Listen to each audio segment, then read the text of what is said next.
دنیا میں man made islands کا استاد دبئی نہیں بلکہ ایک یورپین ملک ہے۔ یہ پام جمیرہ نہیں، یہ ہے دنیا کا سب سے بڑا مین میڈ آئلینڈ، جہاں پام جمیرہ جیسے 150 آئلینڈز فٹ آ سکتے ہیں۔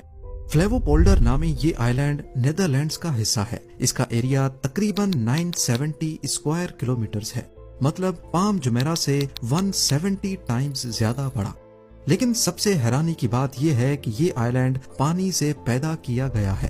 جی ہاں، نیدرلینڈز میں ایسل میر نامی ایک لیک تھی جس کا پانی ڈائیکس اور پمپنگ اسٹیشن کے ذریعے نکالا گیا، اور جہاں پہلے سمندر تھا وہاں ایک نئی زمین بنائی گئی۔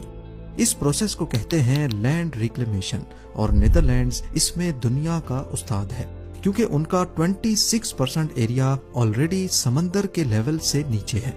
فلیوو پولڈر کوئی خالی زمین نہیں، یہ ایک فنکشنل ریجن ہے جہاں 4 لاکھ سے زیادہ لوگ رہتے ہیں۔ سٹیز، فارمز، روڈز اور اسکولز، پوری ایک زندہ اور چلتی ہوئی دنیا۔ ٹیکنیکلی فلیوو پولڈر 2 حصوں میں تقسیم ہے، ایسٹرن اور سدرن فلیوو پولڈر۔ دونوں کے بیچ میں ویلیو میر نامی ایک کینال ہے، لیکن پورا پروجیکٹ ایک نام سے جانا جاتا ہے، فلیوو پولڈر۔ اس کی ہائٹ ایوریج سی لیول سے 5 میٹر نیچے ہے، اور اگر ڈائیکس فیل کر جائیں تو پورا ایریا پانی میں غائب ہو سکتا ہے۔ اسی لیے یہاں کا فلڈ کنٹرول سسٹم دنیا کا سب سے جدید سسٹم مانا جاتا ہے۔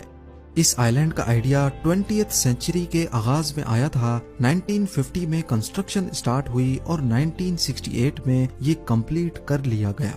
صرف کچھ ہی سالوں میں نیدرلینڈز نے ایک اوشن فلور کو زمین میں تبدیل کر دیا، اور اس زمین کے نیچے ملتے ہیں پرانے سمندر کے فاسلز اور اینشینٹ ریور بیڈز، جو اسے جیولوجیکل ریسرچ کا گولڈ مائن بناتے ہیں۔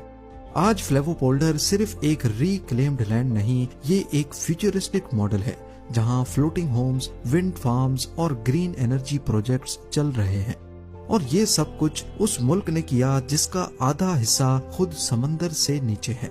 انہوں نے سمندر کو روکا، زمین بنائی، اور اس زمین پر زندگی، اکنامی اور فیوچر کھڑا کر دیا۔